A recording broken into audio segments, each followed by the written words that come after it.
तुम जवानी में रंगीन हो गई हो का? जवानों के लिए मशीन हो गई हो। आई हो दादा परमाणु बम कहाँ प्यार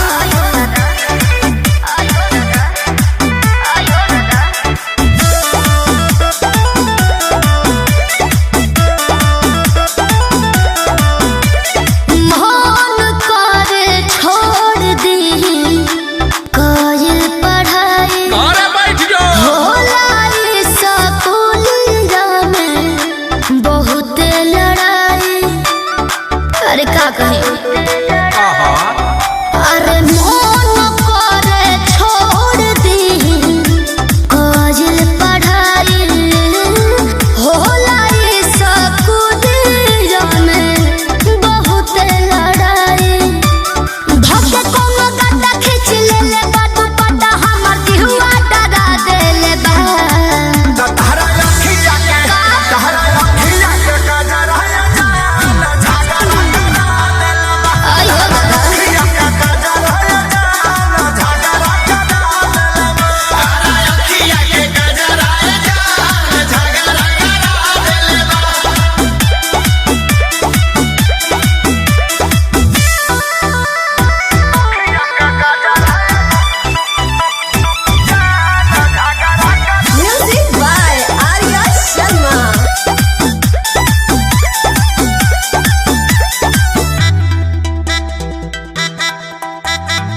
पढ़ला के हमरा आगे बढ़ला के लागत बाबू बड़ी डहवा झूठे पढ़े जाते बाड़ू तब तू डेरात बाड़ू पहले बाड़ू जानू भगवा तहरा कहला से पढ़ल का छोड़ दे हो तब बोलो कवना के देह धके कोड़ दी हो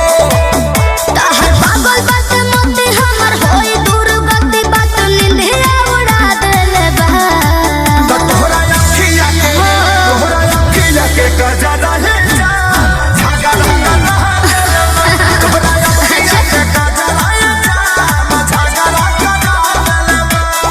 अखिया के गजरा ले जा झगड़ा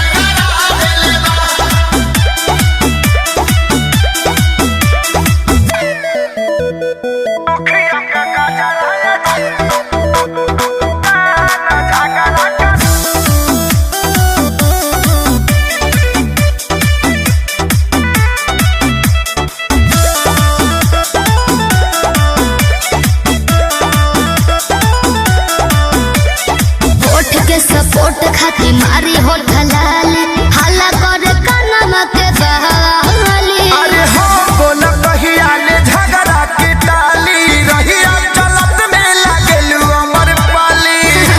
कि हमारा होए सन देखावे के कहू नर बाटे हो तो अखिलेश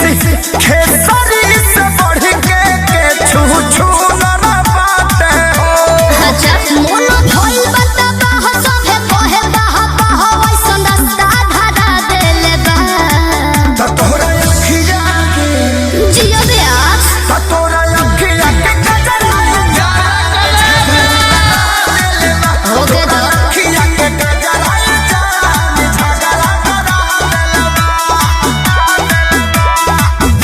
संजय विवेक जिला झुराइल महंगा पड़ जाइए बाबी।